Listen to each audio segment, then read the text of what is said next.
اور ایک گزارش میں اور کرنا چاہتا ہوں، اور وہ عید کے حوالے سے ہے۔ عید الفطر یہ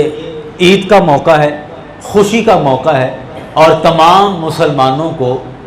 مذہبی طور پر یہ حق حاصل ہے کہ وہ اس عید پر خوشیوں کا اظہار کریں اور خوشیاں منائیں۔ یہاں پر ہمارے ہاں کچھ فرق آ جاتا ہے، اور فرق یہ آتا ہے کہ ہمارے ہاں جو مال و دولت والے یا جو امیر لوگ ہیں وہ خوشیاں زیادہ مناتے ہیں، اور وہ لوگ جو غریب ہیں، جو مالی استطاعت نہیں رکھتے،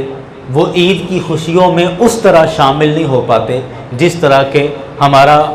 درمیانہ طبقہ یا امیر طبقہ خوشیوں میں شامل ہوتا ہے۔ اور یہی حال ہمارے بچوں کا ہے کہ ہمارے ہاں جو صاحبان ثروت ہیں، مال و دولت والے، ان کے بچوں کا عید منانے کا انداز کچھ مختلف ہے،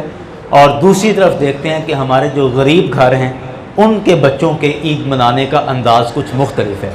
میں اکثر یہ سوچتا ہوں کہ عید کی خوشی ہمیں ہماری دولت کی وجہ سے نہیں نصیب ہوئی، عید کی خوشی ہمیں ہمارے ایمان کی وجہ سے ملی ہے اور کلمہ پڑھنے کی وجہ سے ملی ہے۔ جو مسلمان ہے، جو کلمہ پڑھتا ہے، اس کو عید کی خوشیاں منانے کا حکم ہے۔ تو عید کی خوشی چونکہ ہمیں اسلام کی وجہ سے ملی، کلمے کی وجہ سے ملی، مسلمان ہونے کی وجہ سے ملی، تو جو آدمی بھی کلمہ پڑھتا ہے، جس نے بھی اسلام قبول کیا، جس نے بھی ایمان جو بھی لایا، جس نے کلمہ پڑھا، جو مسلمان ہے، ہر مسلمان کو بھلے وہ امیر ہو یا غریب ہو برابر خوشیاں منانے کا حق ہے، برابر خوشیاں منانے کا حق ہے ہر مسلمان کو۔ تو اس لیے ہم پر لازم ہے کہ ہم اپنا صدقہ فطر وقت پر ادا کریں۔ ہمارے ہاں یہ زیادہ تر یہ معمول ہے کہ ہمارے ہاں صدقہ فطر عید کی نماز پڑھنے سے پہلے ادا کیا جاتا ہے، اور میں اکثر گزارش کرتا ہوں کہ یہ عید سے پہلے آپ صدقہ فطر ادا کر دیں۔ آپ غریبوں کے اندر یہ صدقہ فطر ادا کریں، آپ جو بھی اس کے مصارف ہیں، مدارس کے اندر، غرباء کے اندر اور مستحقین کے اندر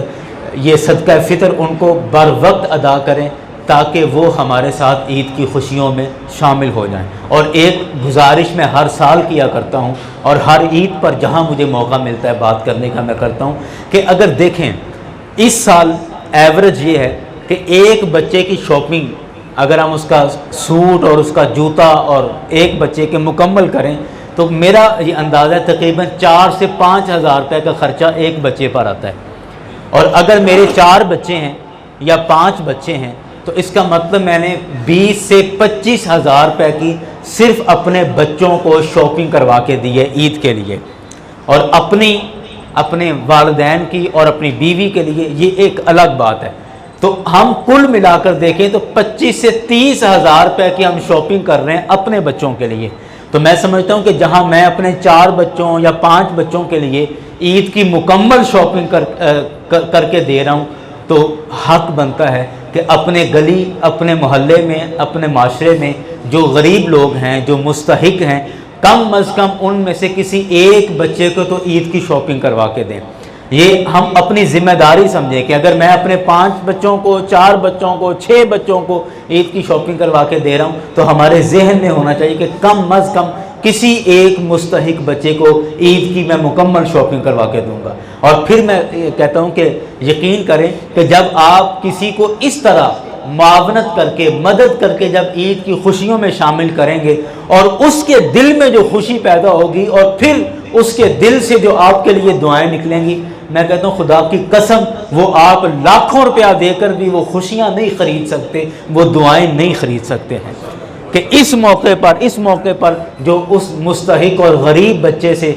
کہ دل سے آپ کے لیے دعا نکلے گی، وہ خوشیاں آپ، وہ دعائیں اور وہ خوشیاں آپ ویسے جتنا مرضی پیسہ خرچ کر لیں آپ نہیں خرید سکتے ہیں۔ تو اس لیے یہ ذہن میں رکھیں کہ ہم نے عید کی خوشیوں میں ان لوگوں کو اپنے ساتھ شامل کرنا ہے جو مالی کمزوریوں کی وجہ سے یا مالی کمی کی وجہ سے ہمارے ساتھ ہمارے بچوں کی طرح عید کی خوشیوں میں شامل نہیں ہو رہے ہیں۔ یاران گرامی، آج کی